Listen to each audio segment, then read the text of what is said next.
Good morning, guys. Welcome to the Recovery Channel podcast. My name's Dr. Rob Kelly, the addiction doctor, along with my co-host Jennifer Lovely. It's an amazing day today from San Antonio, live on Facebook, guys, and live on YouTube and uploaded to sites this afternoon or tomorrow morning. So we're getting you, all of you guys, we're getting you to tune in, we're getting you to listen. We're going to ask the questions that nobody else is asking.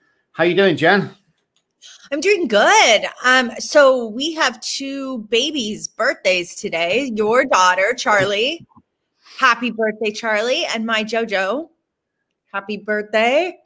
Crazy that we have our kid's birthday at the same day. Isn't that weird? That is the weirdest thing ever. So we've been going along, me and Jen. We've not been working together that long, but it's been a few months now, probably 8 months or something. And bit by bit, we're getting these things in common, which I always look for. I don't know why. It might be a suspicious thing. And the final nail in the coffin today was like, I posted on Facebook, happy birthday. And it's like, oh my God, it's the same as my son's.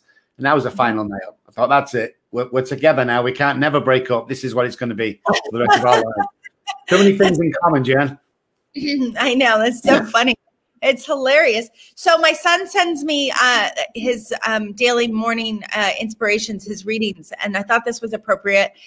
It's from 12 Steps and 12 Traditions. In order for me to start working on the 12 Steps, I had to work on sincerity and honesty and to learn to act with humility. Carrying the message is a gift of myself. No matter how many years of sobriety I may have accumulated, my dreams can become a reality. I solidify my sobriety by sharing what I have received freely. And as I look back to that time when I began my recovery, there was already a seed of hope that I could help another drunk pull himself out of his alcoholic mire. My wish is to help another drunk is the key to my spiritual health, but I never forget that God acts through me. I am only his instrument. Even if the other person is not ready, there is success because my effort is his behalf has helped me to remain sober and to become stronger. To act, to never grow weary in my 12-step work is the key. If I am capable of laughing today, let me not forget those days when I cried. God, remind me that I can feel compassion. Wow. That's powerful. Good. Yeah, I like that. I spoke to my daughter about 15 minutes before I come on the show, and she's really happy because, listen, I get to do this, guys. I'm not showing off. I get to do this today. You need to know my story before you judge what I'm going to say because I'm not the rich guy everyone thinks I am. I had to work at this. Okay, I'm the rich guy, but I had to work on it. I had to work a long time from being homeless to where I am today. It's really hard work, but I give my daughter a 24-hour use daddy's credit card, and there's no limit on it. So I've got a feeling I'm going to regret that sentence, but we'll see what happens. 2 years we've got back together, 2, maybe 3 years, and it's been absolutely awesome. Pleasure to do this as a dad. So who have we got on the show today? I can almost hear you asking, guys. Well, Max Nijst is on the show. I hope I got that last name right. It's awesome last name. He's got a great book out, and he's been a counselor, helped thousands, if not hundreds of thousands, with the ripple effect that we have over his time. And he's got a great story of his own. So stick around, guys. We're going to be right back with Max Nijst after this short break.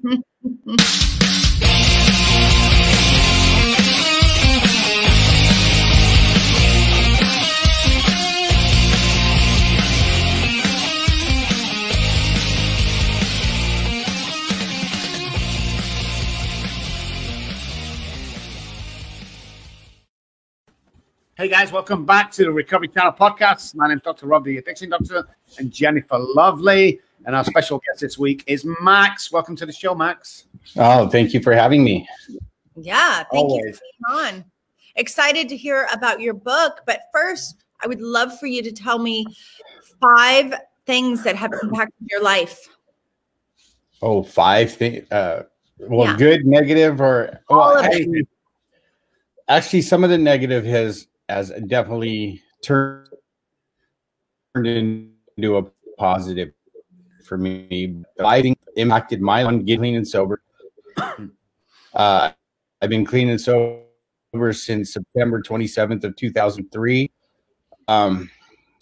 Which that was just, that was for me, the most impactful thing, because one, it brought me back my family. Two, it set me on a path to help others to recover from that, what they call, you know, as you read, the state of hopeless mind and body. Second, I said I think the biggest, it's up there with getting sober, is getting married to my wife, my current wife. She's amazing. She's a normie, but she supports my recovery 100%. And she understands, like, if I got to go to a meeting, she's like, go to a meeting. You know, she never questions it. Three would be, wow, there's so many. Becoming a counselor and being put in a position to help others, you know, besides the meetings and working 12 steps with guys I sponsor. It put me in another position to help people who are looking for recovery but not sure where they want to go, because not everybody wants to do the 12 steps. Not everybody, you know, so you get to help them find different paths to recovery. Yeah. And number, I think 3 or 4 would be becoming a father again after getting clean and sober, because I hadn't seen my children in like 9 years because of my active addiction. Taught me how to be a better man, you know, to realize that I'm not always their friend and they're not going to like it, that I'm dad, I'm not a friend. Yeah. And 5, wow, there's 5 has probably happened in the last 4 years when I lost 4 family members. The impact that has had on my life, and the fact that I didn't think about drinking or using, because the first 3 I lost within just about a year, a little over a year. I lost my sister, my brother, lost his battle to addiction and committed suicide. My mom would die 6 months to the day on Thanksgiving Day. And then that following Monday, I would put my youngest daughter into treatment. And then, as you know, recent as last year, I lost my granddaughter at 3 months and a day old. And then because of my son's, you know, choices, he almost lost his life to a massive stroke at 30 because of his addiction. He's sober now. He's actually over 60 days sober and he's doing better. But those are probably the most impactful things that have happened to me in the past 4 years that have really kept me on the path of sobriety. So let's take you back to the beginning of the addiction.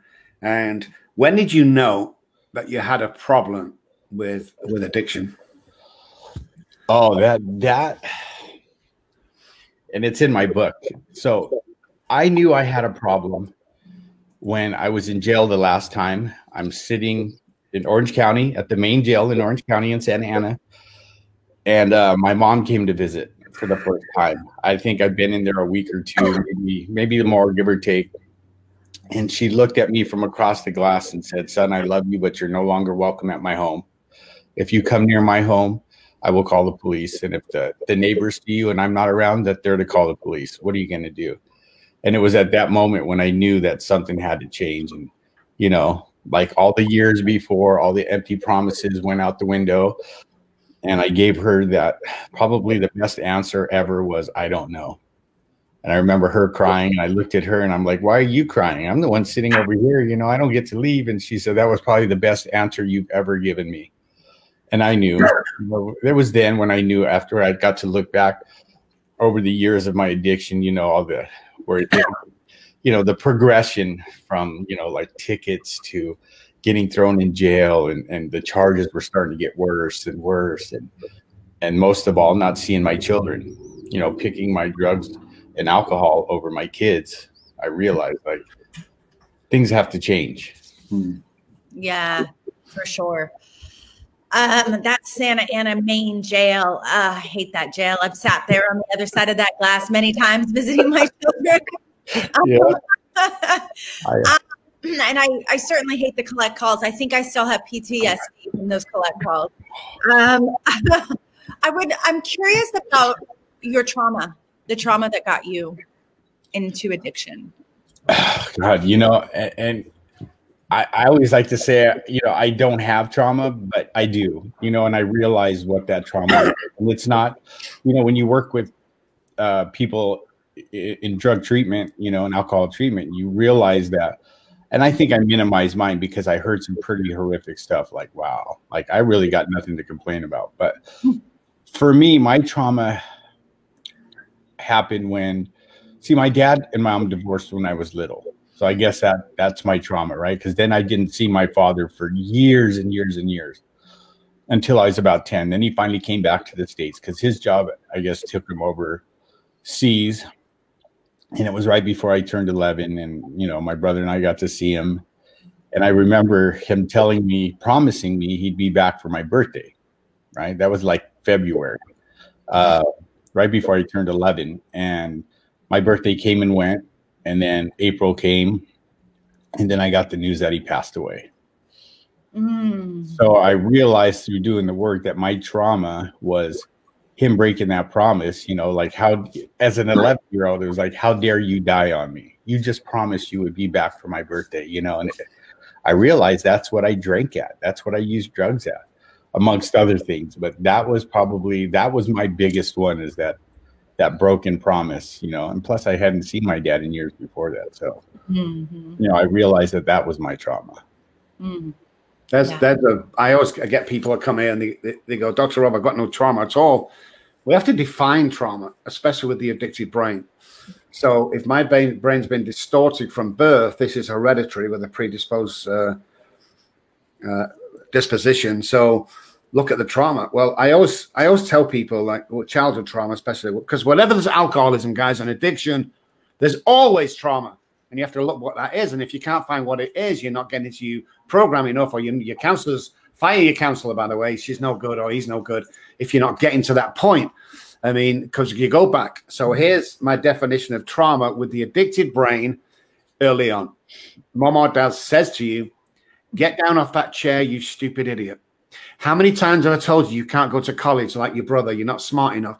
You know, this is the stuff that the addicted brain will take in, and it lodges in the subconscious brain. And it will use that as a weapon towards you at the wrong time, at the wrong place. It'll come out. And some of it's called a blank mental spot, where suddenly you'll be doing great. Then your behavior will change. You'll get irritable and you'll know all this. But all of a sudden, bang, you'll find yourself in a bar somewhere or with a bottle of vodka sat at home thinking, what the hell just happened? This is addiction. By the time you pick the drink or the drug up, it's over. That's not your relapse. Let's trace it back a week or even 2 weeks to find out where your behavior changed. You know, where that idiot across the room in the office getting on your nerves because he's wearing a white shirt, that's your relapse. So we've got to trace back trauma. So what I'm interested is, if we look at your life, I know it was just horrendous because it was your life, you know, and you have to get over everything. But what was it like when you found out that your children suffered from the same addiction as you or the same disease as you? Let me tell you, 3 of them. Let me take that back. All 4 of them are a tip off the old block, right? I have, and I'll be very honest with everybody here. My youngest will not speak to me. He hasn't spoken to me in years. And, you know, from his mother, I don't know what happened at 12, but it was like after he turned 12, that was it. Don't want to talk to you. You've done nothing for me, blah, blah, blah, blah. My other 3, like I said, I put my youngest daughter into treatment 3 times. And one she got administrative leave to discharge from because, you know, her focus was other than getting clean and sober. And I remember putting it into another place, got her a scholarship from a friend of mine. And she left the first time. The second time, I drove all the way to Bakersfield, which is about a 5-hour drive from where I live. And I remember, you know, everything looked great. She was telling me everything I wanted to hear. I didn't even make it to the freeway when her counselor called and said, your daughter just left.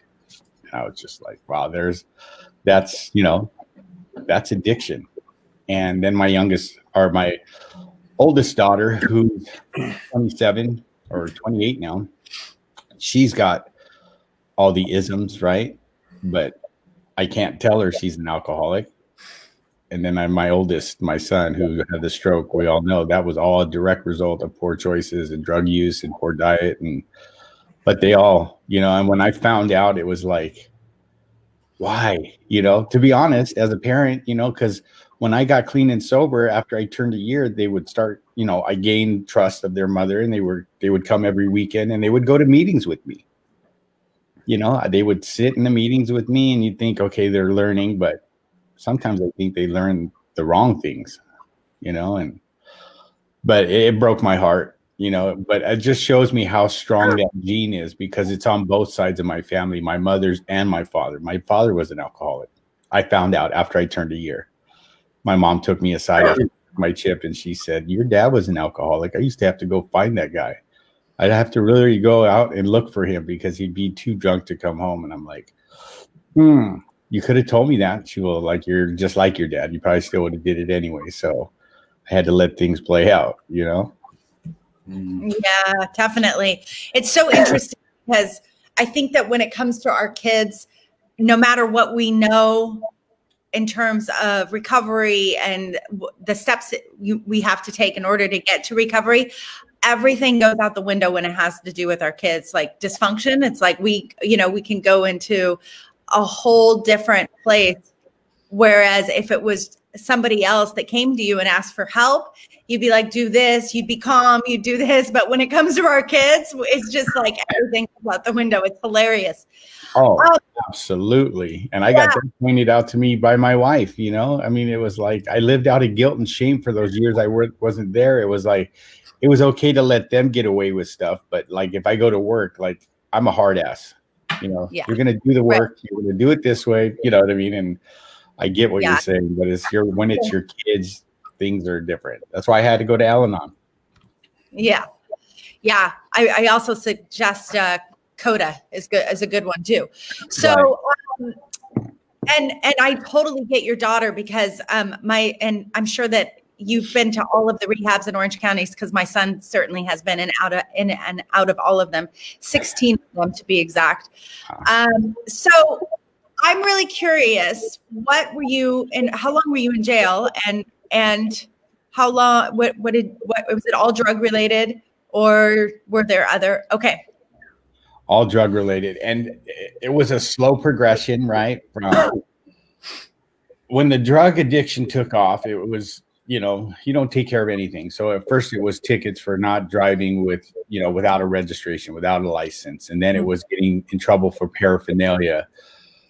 So the last time I was in jail, it was my last time, which was my last probation violation. And it's a progression. First one is 30 days, then it's 60 days. So like in Orange County, I burned out all my jail time.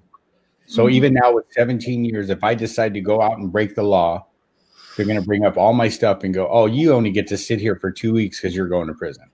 And that's what the judge told me the last time I was in jail. So I was in jail for 6 months, literally 6 months, because I hadn't done anything that the judge had ordered me to do, you know, like PC 1000, Prop 36 back then, which is kind of like what drug court is now.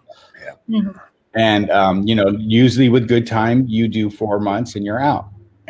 But see, since I had such a bad habit of not doing what the judge asked me to do, he says, I will keep you here. Here's your choices. You stay here till I find you a place, or I send you to prison. And I was looking at a 3-year prison sentence for not.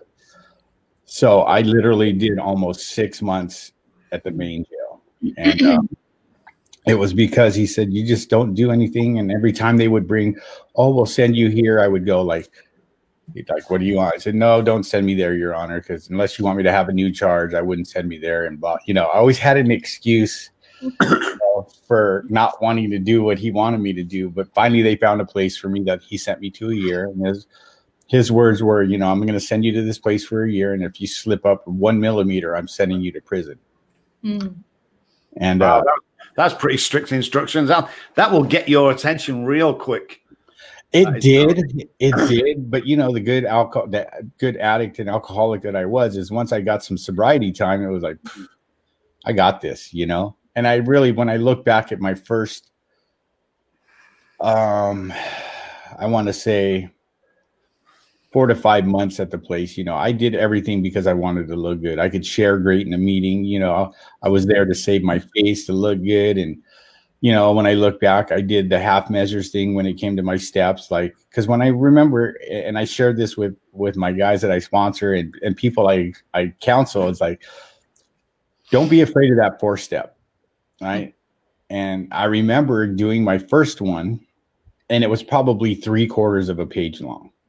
right? So my sponsor, when I handed him that piece of paper, he kind of gave me that look like, dude, are you kidding me? He didn't say it, but it was on his face, you know, like, you have been running the streets for 9 years. You just got out of jail, and you're telling me your 4-step is 3/4 of a page long. And I looked at him like, yeah, here, let's do this. You know, and I realized I was still holding on to secrets, and I relapsed 4 times while I was in that place. And it's amazing. Dr. Robb, I was visiting with Dr. Robb this last weekend in Texas, and I went to a book study with him. And one of the things that's profound, he's a genius when it comes to doing the steps, but he really deeply talks about doing that 4-step and how that literally will psychically change your life. I don't know, you can talk about that, Dr. Robb, as well, but I was really moved, because I know that for me was the thing that changed my life in terms of my own addiction and codependency and sickness. Absolutely. And first of all, thank you, genius. That's a serious word. I put a lot of work in it, and nobody tells me ever. You know what it's like, Jen. Nobody tells us we're any good. So I kind of make the hairs on the back of my neck go up then. Guys, Mac Nijst is on the show. What a great guy. I'm going to continue after the word from our sponsor. Stick around, guys. It's going to be good.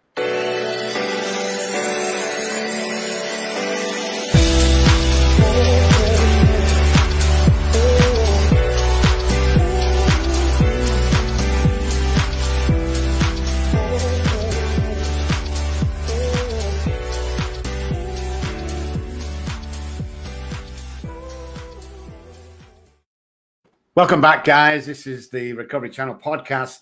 Myself, Dr. Robb, the Addiction Doctor, and Jennifer Lovely. Max has just nipped off for coffee. He'll be back in a second.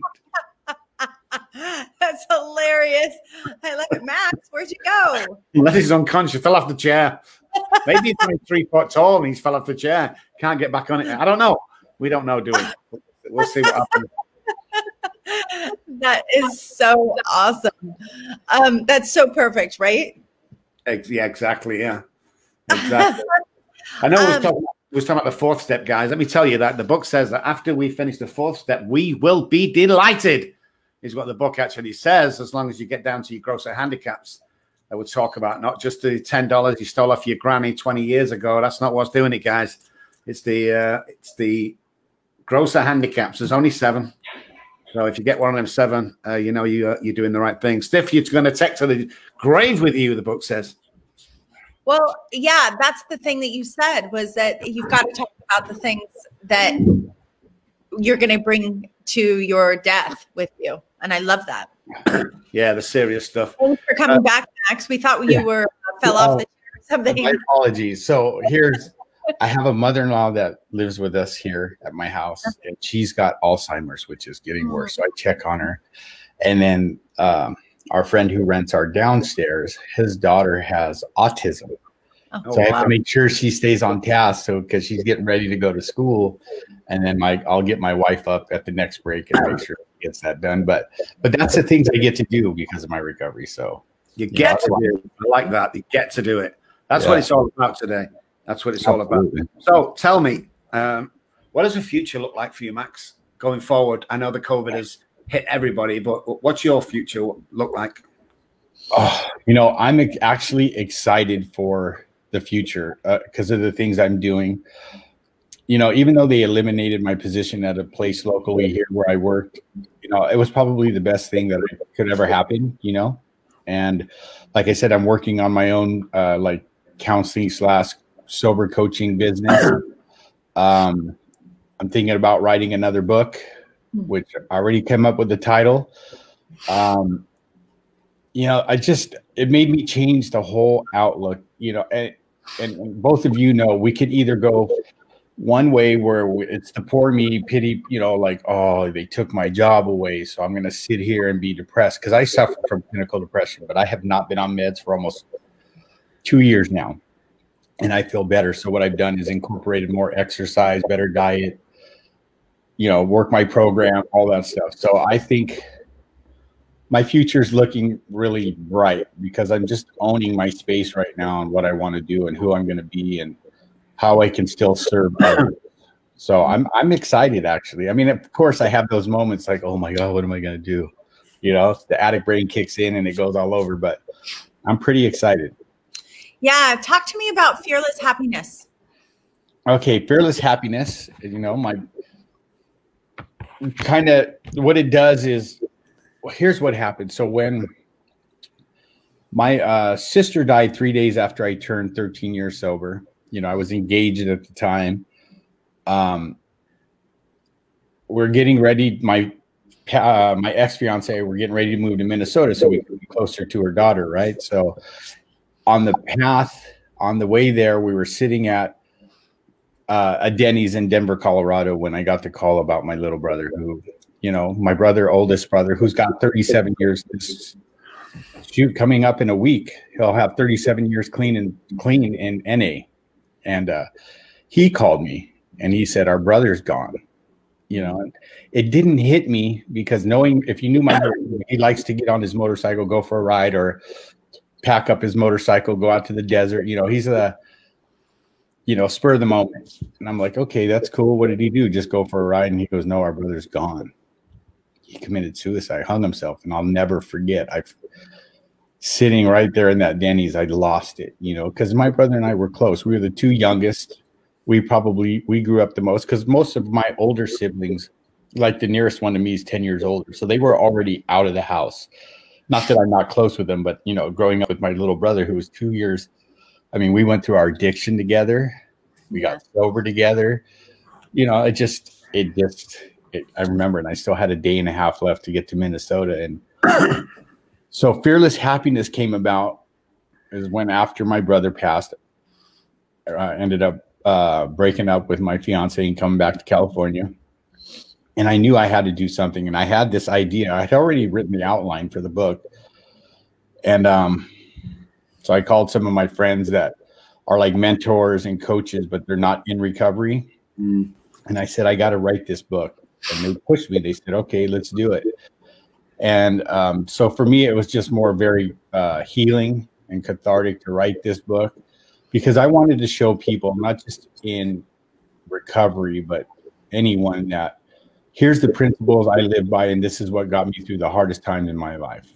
And that's those principles, you know, and the support group I surrounded myself with. And I'm telling you, when I found out and my brother had posted something, my phone literally would die, because so many people in the program would call or text. You know, I couldn't talk, but the only person I remember calling was my sponsor.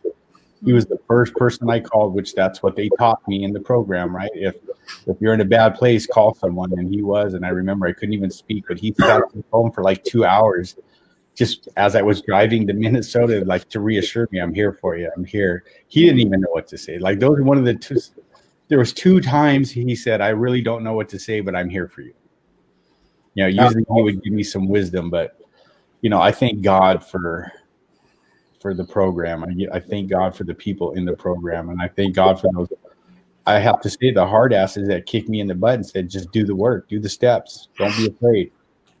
That's the best way to do it with people, I want to say, like us, because we've been there, and we don't. I didn't take any shit off anybody all my life. I still don't. It's a curse now. It used to be on my side, but my sponsor was an his father was an ex-mobster, a London gangland guy, and he would take no crap. I swear to God, Max. I'd relapsed one day, and he came round. He banged on the door in his little apartment, and he came in. And he grabbed me and he said, we're going to a meeting. And off we went. And we got to the front door. I took £10 that I still had in my pocket. And I says, hey, listen, Tony, you want to take these £10 just in case I drink again? And he punched me across the side of the face. He knocked the tooth out here. There's a gold tooth. He knocked it out. And he said, get up. He said, don't ever do that to me again. You're either going to do this deal or you're not. You know, simple as that. So listen, just going back to your book for a second, because I know when I wrote my book, I did it really cool, because I had a wife, a.k.a. Jay Bear, who I would write things as they come along. Like even today, I'm driving down the road and I see a dad coming out of McDonald's. He's obviously a Saturday dad. He's had a few drinks with his daughter, and my memory goes back and it hurts for like 5 seconds. And I would write it down and pass it on to my wife. And she created this amazing book. And what a lot of people don't know out there with my book is we'd leave half pages blank. You know, we'd stop. And psychologically, it pissed the alcoholic off because he wanted it all nice and tidy, and that's the reason why we did that. But when the book was actually what came out, I haven't actually read it yet. To be, and people go, "What? You not read it?" No, I haven't. It was too painful coming up with the stuff. I'm not ready yet to go back. So my question to you, obviously, is it's obviously painful. Did you put everything in there, and do you feel relieved? Absolutely. When I finally, and here's how that went down. So yes, I feel like I put everything that I wanted to in this book out on the table. So in that process of working with a writer and getting it done, I remember the gentleman said, "Hey, why don't you come down?" Because he lives in Phoenix, Arizona. And I think this is one of the most healing parts, was sitting with this gentleman and getting the words out to finish the book for 2 days straight.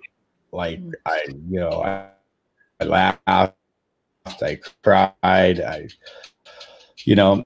and yeah, I got to say that I put my whole heart into this book, and because here's the thing. And when I wrote the book too, I went back to college, right?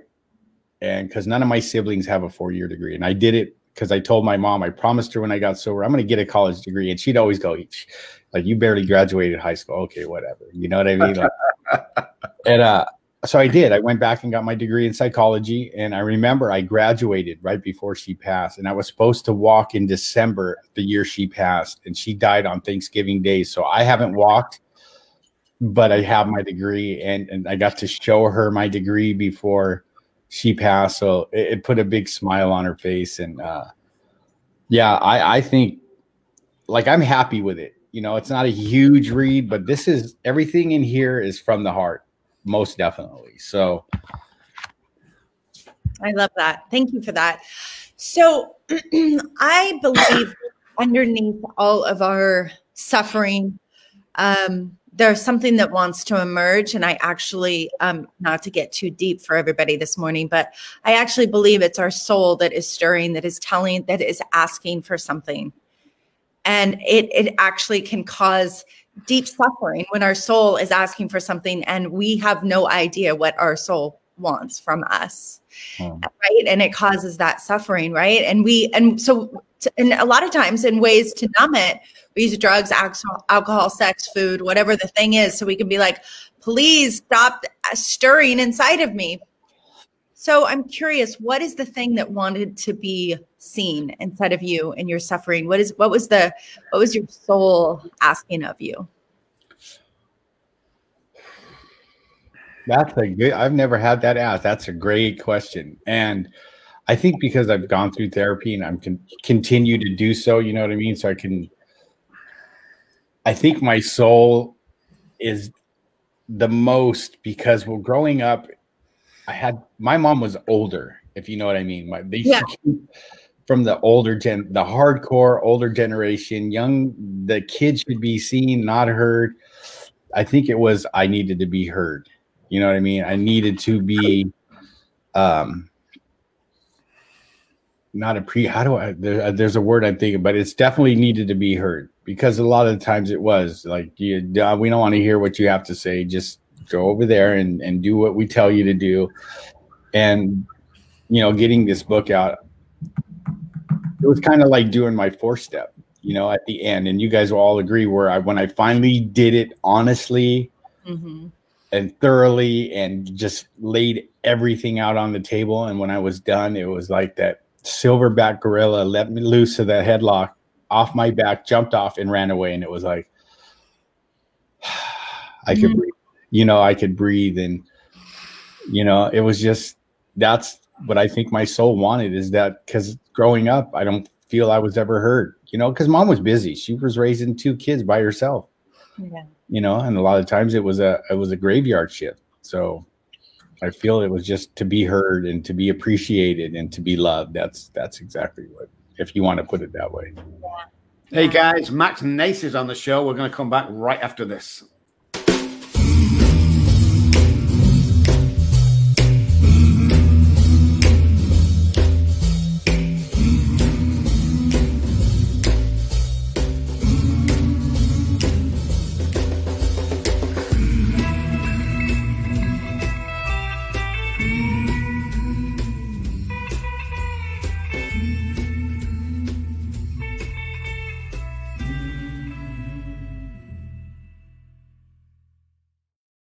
Hey guys, if you're listening and not watching, that was Live and Recovery Interventions. Recovery begins today. Recovery begins together. Give the gift of recovery. Our friend Travis, me and Jennifer love Travis. He's one of the best at this, interventions. So please call him if you wish to, 808-01-573-4188 or liveandrecoveryinterventions.com. Back into the show, guys. We're running out of time, unfortunately, but Max is on the show with his amazing story, his past, his children, and the deaths that he's gone through, even through being in recovery, is just absolutely phenomenal. So, Max, somebody comes to you, they're suffering from untreated alcoholism or addiction. What's the first thing you want them to know? What's the first? Well, this is what the old timers have taught me. If someone has the untreated alcoholism and they're coming to me, he said, ask them, a lot of them say, ask them 2 questions, right? Because this is, you're going to find out if they're willing to go get help or go to any lengths, as they say.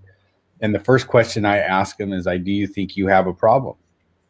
Right? If they answer yes, then I ask them the second question. Are you willing to do anything about it? And if they answer yes, okay, there's hope. Then I can guide them to where they need to go, or whatever. But what I was taught, and it's been proven over and over, at least in my 17 years, is that if they say, well, no, I don't think I have a problem, I just think it's been bad luck, then I kind of look at them like, you're not ready then. Right. So, I mean, I just kind of go off what the old timers did with me. They made sure I had a problem. Like, are you willing to go to any length to do something about it? And I was like, yeah, that means work your steps, do whatever you got to do, go to meetings. Because here's what happened after my last relapse. And this is why I know it's so important to me, is like, I know this, not everybody does it, but first 3 years of my recovery, I was in 2 meetings a day, 7 days a week. That's what I had to do. And I tell clients that, or guys I sponsor, and they go, wow, you were like OCD about it, were you? And I go, no, because I knew where I was going if I didn't. I was either going to die or I was going to go to prison. And yeah, maybe that was overboard, but that was what I had to do. I had to build a foundation for the rest of my life, is, surrounding myself with sober people that had what I wanted. So I had to do what they were doing, work those steps, and just ensure my recovery by doing the things that they were telling me I needed to do. Or let me say it again, suggested that I do. Yeah. And I appreciate that. And one of the things that I notice is that so many people half-ass not just recovery in the addiction or in the alcoholic world, but half-ass the recovery in life. Because the truth is that we are all recovering from something. There is not one thing that we haven't gone through that we have to deeply recover from, I believe. And so, for me, it may not have been death jails or institutions, but I still felt like it was death. Like my soul would have died had I not done some form of recovery. So what do you want the listeners to know? And I'm really passionate about this. Like, I mean, Dr. Robb knows, like, my kids changed my life. My suffering changed my life. So what do you want to share with humans out there in the world that is like, I don't want to go there. I don't want to go to the past. I don't want to have to go back to the scene of the crime. I guess I'm okay where I'm at, right? Because that's what we hear a lot. Right.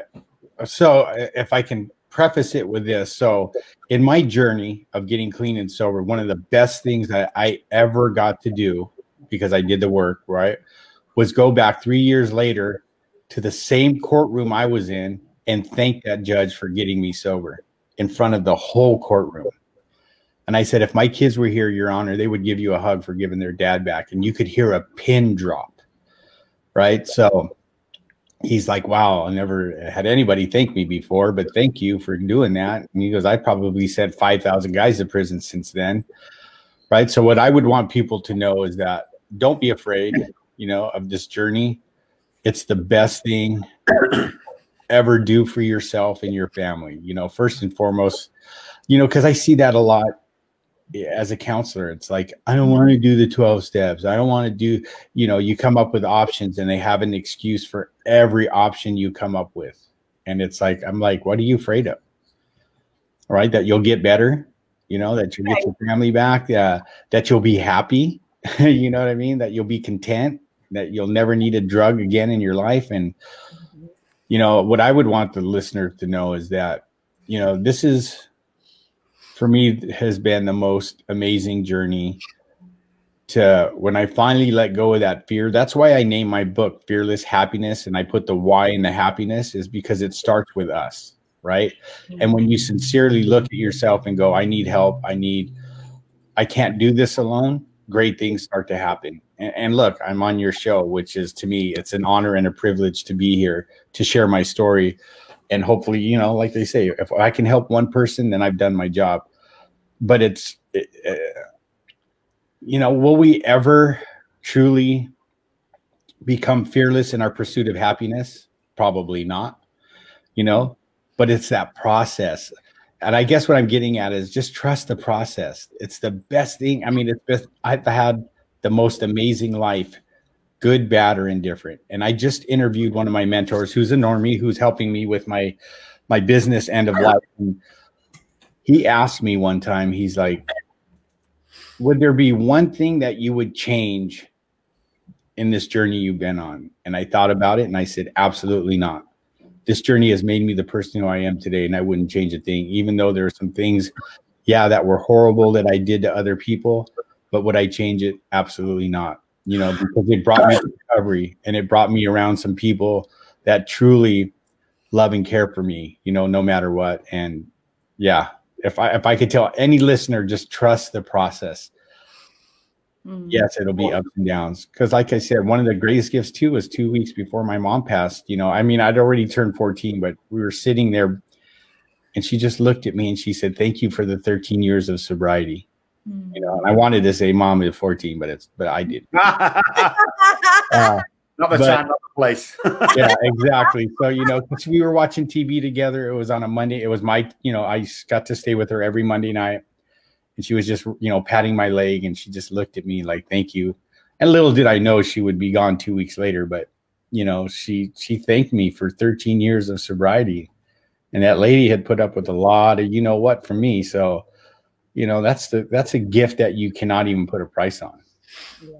Just shows you what God will do once you get on his side. And miraculous things will happen, the book says. Miraculous things of miracles, guys. Absolutely. And that the best years of your life lie ahead of you. Unfortunately, Max, we're going to run out of time. I just want to tell you a few things before you go. So I've done some research on you, obviously. I've ordered your book because I'm interested in reading it. And I would just want to say, because we do this often when we meet somebody as courageous as you and somebody who gives back so much. The fact that you went back to the courthouse and thanked the judge, it just blows my mind, first of all. And secondly, it made me very emotional when you were saying it. That's what recovery is all about. You know, giving back, giving back, giving back. So thank you for being you, Max. Thank you for helping the hundreds of thousands, because that ripple effect, we never know. You know, hundreds of thousands of people out there. And guys, if you want to read the book, obviously Fearless Happiness with the Y in it, you see it scrolling across. If you're listening, only Fearless Happiness, HAPPYNESS. You can find it on Amazon, or do what I did, just put it into Google and up it'll come. So thank you so much, Max. It was a pleasure having you. And I just know you're going to do even greater things. Thank you, buddy. Thank you. Thank you for having me, both of you. Thank you so much, Dr. Robb and Jennifer. I mean, I look forward to stuff like this now. You know, I remember sitting in the cell just wishing I even had a normal bed. Now I'm doing interviews and doing podcasts, and, you know, that's what I try to tell my clients and the guys. I just give it a chance. You know, don't, like they say in the meetings, right? Don't leave 5 minutes before the miracle, because you'll miss it. And it's just like, you know, I have such a wonderful life today. Good, bad, or indifferent, I wouldn't trade it for the world. Max, thank you so much for doing your work. Thanks for allowing and listening to your soul stir and knock on that door so that you would wake up one day. And thank you for the impact that you're having in the world with your book, with who you are, and just helping people overcome and create new lives for themselves. I really appreciate that. And I hope at some point when I'm back home in the good old OC, we can have a cup of coffee. Of course, I would love that. Thank you. Or if you're ever in San Diego County, we can go have that cup of coffee. All right. Hope it doesn't shut everything down. Awesome. Thank you so much. All right. Thank you. Guys. Thanks for listening. Thanks for watching, guys. That was Mac Nijst. We'll be right back to close the show after this.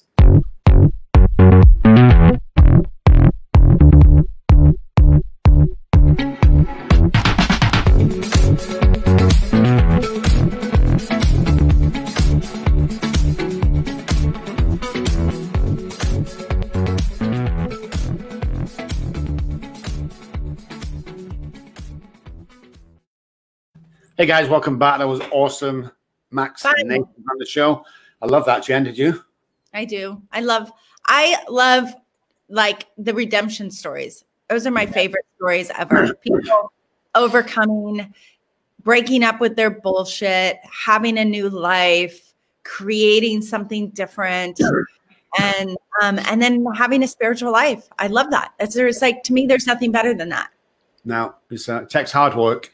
You know, they're giving up the drink and drugs, guys. That's easy. That's the easy part of it. That's a given once you get on the right path. It's all the work, you know, that I talk about. It's all the work that Jen talks about. You know, it's going back to the scene of the crime. It's being that spiritual guy. It's making that right choice. It's hanging around with the right people. You know, I was telling Jennifer when she was over, we've never flown. Well, we have flown one person in, but we never fly people in to stay with us overnight unless we fully trust them, of course. Because who you hang about with is who you become. I forget who said it once, but show me your friends and I'll show you your future. And it's so true. So be careful who you hang around, guys. Be careful what you listen to. Oh, we're all mad in here. Excuse me, not me. I've been restored to sanity. And it's important about internal dialogue as well. If I drop a pen off the floor, I'm not a stupid idiot. I've just dropped a pen on the floor. Like right. Bill, he dropped my iPad on the floor and cracked it. That was the best. That was the best moment. Oh my gosh. I was dying. I was like, oh shit. He really cracked Dr. Robb's iPad. It was so great. But I wanted to also say, you know, I spent a lifetime searching for a man to come in and save my life, whatever it was, right? It was like, that was my drug of choice. And when I became my own hero, when I went on that journey to be my own hero, my whole life changed. And that's really what Max was talking about. That's what I think we are talking about, is become your own hero. And you know, it's a windy road. It's not a gold-filled road for sure, but there's a lots of interesting messages along the way. And I really encourage you to take that journey. So that's my little speech for today. Excellent, guys. If you want a free book, The Addiction Diaries and Daddy, Please Stop Drinking. Addiction Diaries from Jennifer, of course. Daddy, Please Stop Drinking from me. Send me a message. USA only, please. We've had some, text from India and England and Japan. It's like we can't really send it out there. The reason was the book's probably about $10, $11, but it'll cost us about $60 to send out. So I'm sorry about that. But if you go online, you'll see a free version that you can download. Great to see you guys. Great to be here. Happy birthday to Charlie. And her partner Lucy is going to take care of her today. And Jen? Happy birthday to JoJo, and celebrating 2.5 years of sobriety, and as well as his birthday, a quarter of a century old today. And thank you for watching the show. We look forward to seeing you really soon. Have an awesome day. Bye, guys.